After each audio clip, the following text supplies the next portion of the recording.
You okay? I gotta say, I don't like the way you're looking at me right now.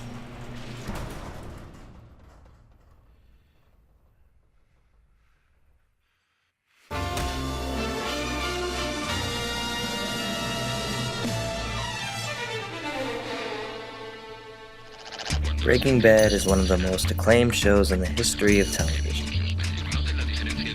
With its use of cinematic techniques, stellar writing, and acting, Vince Gilligan's drama has established a worldwide fan base that continues its praise long after the series finale. There's plenty of things about the show to make the viewers keep watching, whether it's the riveting storyline, lovable characters, or the cliffhanger endings. Breaking Bad's writers somehow always find a way to leave you wanting more after each episode.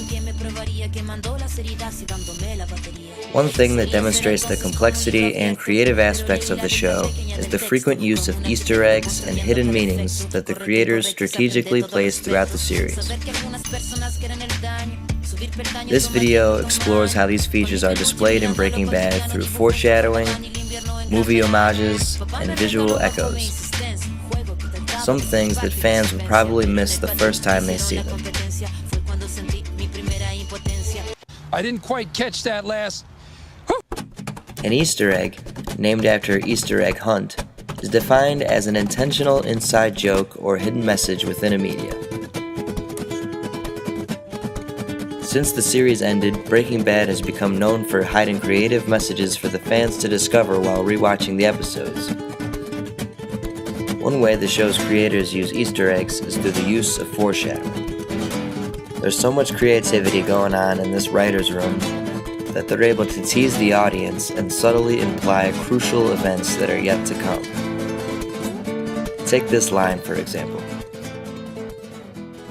Set up a signal flare, or you make some kind of robot to get us help, or a homing device, or... Jesse's idea is comedic at the time, but it prompts Walt with a plan to get them out of the desert. In the season finale, Walt uses the Jesse wisdom again and builds a robot weapon in order for them to get out of the desert. When Lydia starts working with Walt in season 5, she tells him they're gonna make a lot of money together. If this line sounds familiar, it's because the same line was delivered by Tuco in season 2. Alright, we're gonna make a lot of money together. However, it wasn't long before things went south and Tuco ended up dead. With this callback, we can safely assume what will become of Lydia. That would be the ricin I gave you. I slipped it into that stevia crap that you're always putting in your tea. You got me. It's no surprise that Hollywood films heavily influence Breaking Bad, but what's great about the show is how subtly they can pay homages to these movies. In season 4, when Walt is working by himself at the meth lab, the forklift he's using bears a striking resemblance to the power loader Ripley uses in Aliens.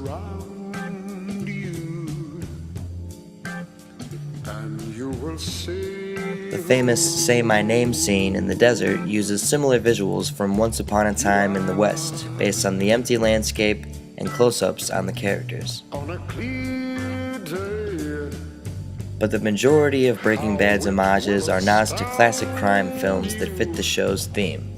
The Godfather is referenced dozens of times, including a confrontation scene, I know it was you, Fredo. killing montage.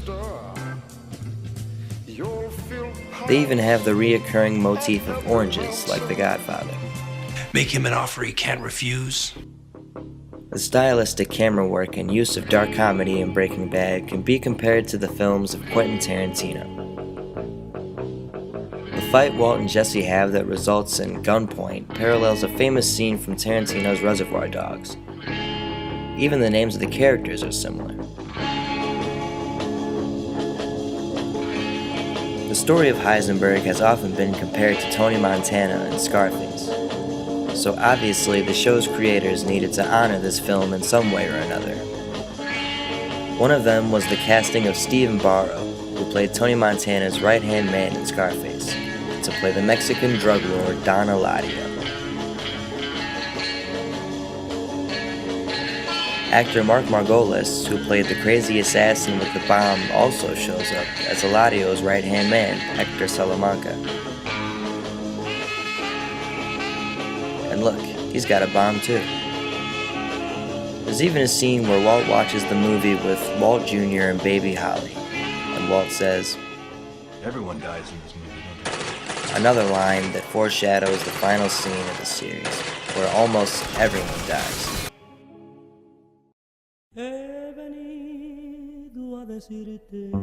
Visual echoes and reoccurring themes serve as hidden treats for the viewer after we notice them a few times.